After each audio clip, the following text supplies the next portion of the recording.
On June 29, 1945, in the prison yard at Rheinbach, German civilian Matthias Girin was led to the gallows. Just weeks earlier, in Ahrweiler, the Allies conducted their first war crimes trial against civilians in occupied Germany. Girin had been accused of participating in the brutal killing of 2nd Lieutenant Lester Hughes, a 21-year-old U.S. airman who had parachuted to safety after his bomber was shot down in August 1944. Eyewitnesses testified that local men surrounded Hughes. One shot him, another beat him with a stick, and Girin struck him with a hammer, leaving the airman dead in the field where he landed. At the trial, Girin and his accomplice, Peter Kahn, were sentenced to death. Weeks later, before a silent audience, their sentences were carried out by hanging. This marked a historic moment, the first Allied execution of civilians for war crimes in occupied Germany. This is the part 5 of our execution series of Nazis for war crimes. Petro Caruso, the former fascist police chief of Rome, met his end on September 22, 1944, at Fort Brevetta. Hobbled by a broken femur sustained in a car accident during the chaotic final months of the war, he was supported on crutches as he was led from a vehicle to the execution chair. Caruso had been a staunch fascist and close collaborator with the German occupiers. In March 1944, following a partisan attack that killed 33 German soldiers in Rome, he helped compile the list for the Fossa dei Artavi massacre, where 335 civilians and political prisoners were executed in reprisal. After Rome's liberation, Caruso was swiftly arrested and brought to trial.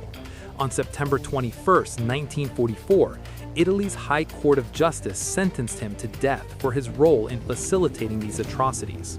The following morning, he was carried to Fort Brevetta to face execution.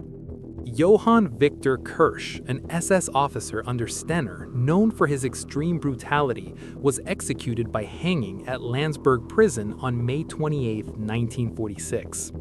Kirsch had been found guilty of war crimes by a U.S. military tribunal on November 15, 1945. He had become emblematic of the SS's unchecked violence. Witnesses reported that he showed no remorse during his trial, even displaying defiance in the face of death. His execution, captured in rare archival footage, represents the post-war reckoning with Nazi officials responsible for atrocities. When the trapdoor opened, a career built on cruelty came to a definitive end, justice served, and history's verdict rendered.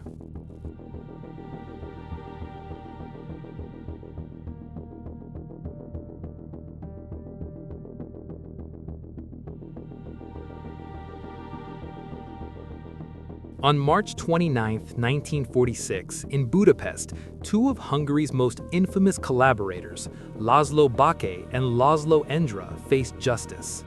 Both held high-ranking positions in the Arrow Cross regime and were directly responsible for the deportation of hundreds of thousands of Hungarian Jews to Auschwitz.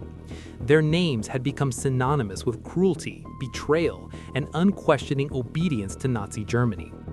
That morning, they were led to the gallows inside Marco Street prison. Baky walked stiffly, his face pale but attempting to appear composed, while Laszlo Endre followed quietly, casting a brief glance at the guards. Moments later, the ropes tightened.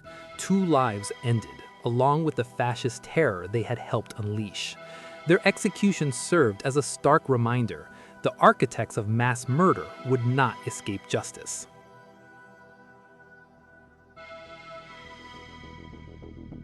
Dr. Klaus Karl Schilling was executed on May 28, 1946, at Landsberg Prison. Before the war, Schilling had been a respected specialist in tropical medicine at the Robert Koch Institute.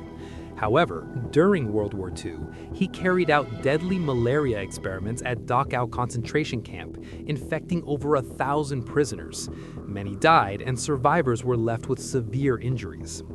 After the war, Schilling was tried during the Dachau trials. Witnesses recounted how he allowed mosquitoes to bite victims through cages strapped to their limbs, and then injected them with experimental drugs, resulting in hundreds of deaths. Despite his prior reputation as a scientist, the tribunal found him guilty of war crimes. On the day of his execution, Schilling refused to appeal and reportedly wept, pleading to continue his research.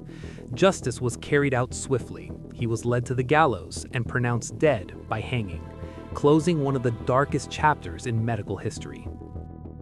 The executions of Matthias Gerin, Petro Caruso, Johann Victor Kirsch, Laszlo Bakke, Laszlo Endra, and Dr. Klaus Karl Schilling stand as stark reminders that crimes against humanity cannot go unpunished.